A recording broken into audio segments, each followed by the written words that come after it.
Praise the lord. న్యాయాధిపతుల గ్రంథము 4వ అధ్యాయము 15వ వచనము చదువుకుందాము. బారాకు వారిని హతము చేయునట్లు యెహోవా సీసెరాను అతని రథములన్నిటినీ అతని సర్వసేనను కలవరపరచగా సీసెరా తన రథము దిగి కాలినడకను పారిపోయెను. బారాకు అనేటువంటి పేరుకు అర్థము మెరుపు. ఇతని తండ్రి పేరు అభినోయం. ఇతను నఫ్తాలి గోత్రమునకు చెందినవాడు. ఈ నఫ్తాలి గోత్రము అంతగా అందరికీ తెలిసినటువంటిది లేదా ప్రఖ్యాతి గాంచినదేమీ కాదు. ఇది అంత శక్తివంతమైనటువంటి గోత్రం కూడా కాదు. ఇది ఇస్రాయేల్ దేశంలో మరి గల్లే సముద్ర తీరంలో ఉత్తరాన ఇది ఉంటుంది. మరి ఎక్కడ జీవించాడు, ఎప్పుడు జీవించాడు, బారాకు యొక్క మరి జీవిత విశేషాలు ఏంటివి అని మనం చూసినట్లయితే, ఈయన ఏహూదు అనే న్యాయాధిపతి మరణించిన తర్వాత దెబోరా ఆమె న్యాయాధిపతిగా ఇశ్రాయేలీలకు న్యాయం తీరుస్తున్న కాలంలో ఈయన కూడా మరి సమకాలికుడుగా ఉన్నాడు. ఎప్పుడైతే కనాను రాజైనటువంటి యాబీను చేతికి మరి ఇశ్రాయేలీలు మరి అంటే చేతి క్రింద మరి బానిసలుగా అయిపోయినారో అప్పుడు ఈ యొక్క బారాకు దెబోరా ఆధ్వర్యంలో ఇశ్రాయేలీలకు విడుదల అనేది వచ్చింది. వాస్తవానికి ఇశ్రాయేలీలు దేవుని దృష్టిలో మరి పాపం చేసి దోషులైనారు. దేవుడికి కోపం పుట్టించినప్పుడు ఆయన 20 సంవత్సరాలు కనాను రాజైన యాబీను చేతి కింద వారిని అణిచివేశాడు. మరి అణిచివేతను వారు భరించలేక దేవుడికి మొరపెట్టినప్పుడు మరి దేవుడు మరి దెబోరా బారాకు ఆధ్వర్యంలో వారిని విడిపించాడు. దెబోరా బారాకును పిలిచి మరి నీవు కనానీయులతో యుద్ధం చేయాలని చెప్పినప్పుడు బారాకు వెంటనే విధేయత చూపలేదు. సరే నేను వెళ్తాను అని అనలేదు. లోపల ఎక్కడో ఆయనకు సందేహం ఉన్నది. నేను చేయగలనా, నా వల్ల అయిద్దా ఎందుకంటే మరి ఇశ్రాయేలీలకు బలమైన సైన్యం లేదు.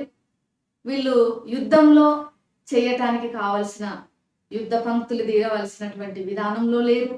వాళ్ళకు ఒక తర్పీదు లేదు, వాళ్ళ దగ్గర ఆయుధాలు లేవు. మరి ఇక్కడ కేవలం 10,000 మంది మాత్రమే వీళ్ళ దగ్గర ఉన్నారు. మరి కనాను రాజు వైపు చూసినట్టయితే కనాను రాజు అయినటువంటి సేనాధిపతి, ఆయనకు సేనాధిపతి ఉన్నాడు సిసెరా అని. 900 రథాలు ఉన్నాయి ఆయనకి. అంటే ఎంతో బలమైన సైన్యం ఉంది శత్రువుకి. మరి వీళ్ళ దగ్గర సైన్యం కాదు కదా, కనీసం మరి వాడడానికి ఆయుధాలు కూడా లేవు. మరి ఇవన్నీ ఆలోచించుకొని ఉంటాడు ఈయన. మరి ఆయన యొక్క కుటుంబ నేపథ్యం చూసినట్లయితే ఆయన వ్యవసాయదారుడు, మరి కాపరి కావచ్చు లేదా వర్తకుడు కావచ్చు. మరి ఏ పని చేస్తున్నాడో మనకు తెలియదు, కానీ కాపరి మరి ఏ పని చేస్తున్నా కూడా దేవుడు అయితే ఈయనను ఎన్నుకున్నాడు. దెబోరా ఆయనను పిలిచినప్పుడు నీవు నాతో పాటు వస్తేనే నేను యుద్ధానికి వెళ్తాను అన్నాడు.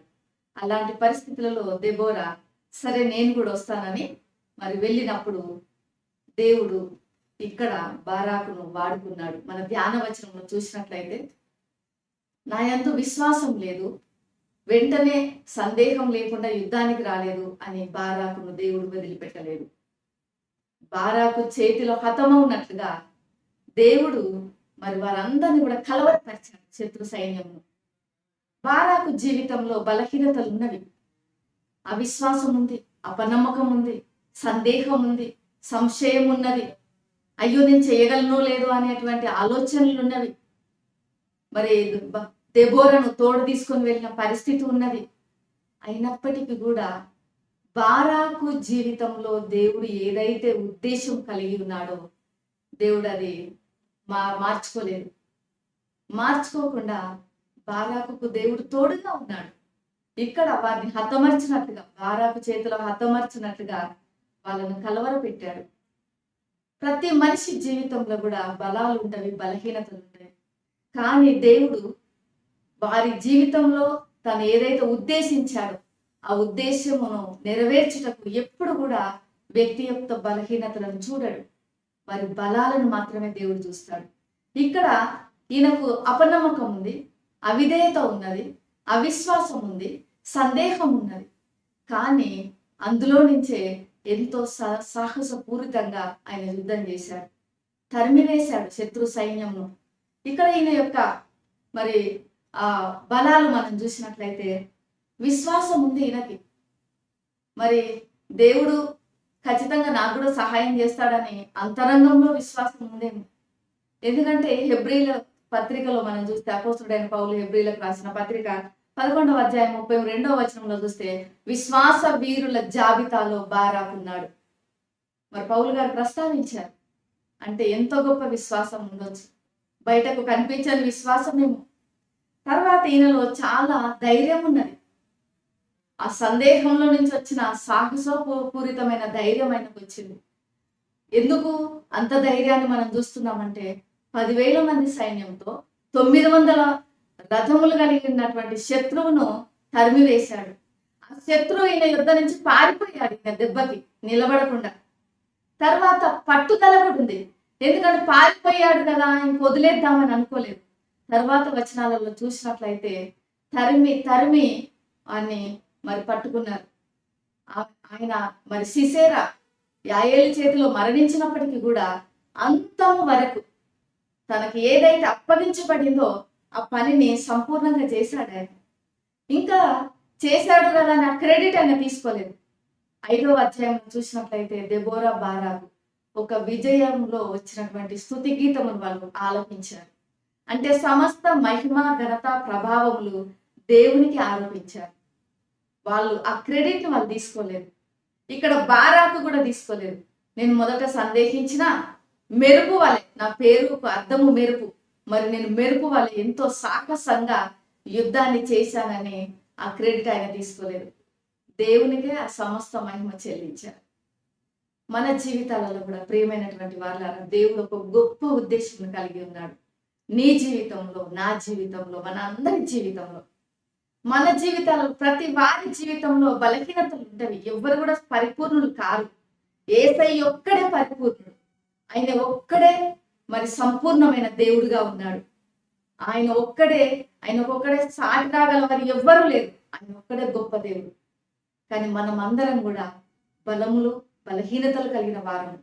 కానీ దేవుడు ఎప్పుడు కూడా తన ఉద్దేశాన్ని మన జీవితంలో నెరవేర్చడానికి మన బలహీనతల వైపు చూడడు. మనలో ఉన్నటువంటి బలమును ఆయన చూసి దాన్ని వెలికి తీసి ఆ బలమును ఆయన వాడుకుంటాడు. మన స్ట్రెంగ్త్ ఏదైతుందో దాన్నే వాడుకుంటాడు. మనల్ని ఎప్పుడు కూడా బలహీనతను చూసి కించపరచడు, అవహేళన చేయడు, ఎగతాళి చేయడు, అపహాసం చేసి మన వైపు నవ్వడు. అది మనుషులు చేసే పని. మన ఎప్పుడు కూడా మనకి ఎన్ని బలాలున్నా చిన్న బలహీనతను బట్టి మనుషులు వాటిని ఆసరాగా చేసుకొని మనల్ని వెక్కిరిస్తారు. కానీ దేవుడు మన బలాన్ని చూసి మన బలపరుస్తాడు, తన ఉద్దేశాన్ని నెరవేరుస్తాడు. మరి బారాకు వలె మనం కూడా మన విశ్వాసంలో మరి మెరవాలి. ఎంత సందేహం ఉన్నా దేవుడి కొరకు సాహసోపితమైన కార్యాలు చేయాలి. ప్రేమ నమ్మకం గల పరలోకపు తండ్రి, పరిశుద్ధుడానికి వందనాలు చెల్లిస్తున్నాను. ఈ ఉదయకాల సమయంలో మా జీవితాలలో చాలాసార్లు సందేహిస్తుంటాము, సంశయపడుతుంటాము. కానీ మా బలహీనతను మన్నించి ప్రభువా మీరు మమ్మల్ని బలపరచండి. మీరు మా జీవితాలలో కలిగి ఉన్న ఉద్దేశం నెరవేర్చి దీవించమని యేసు నామములో ప్రార్థిస్తున్నాను తండ్రి. ఆమేన్. దేవుడి మిమ్మల్ని దీవించును గాక.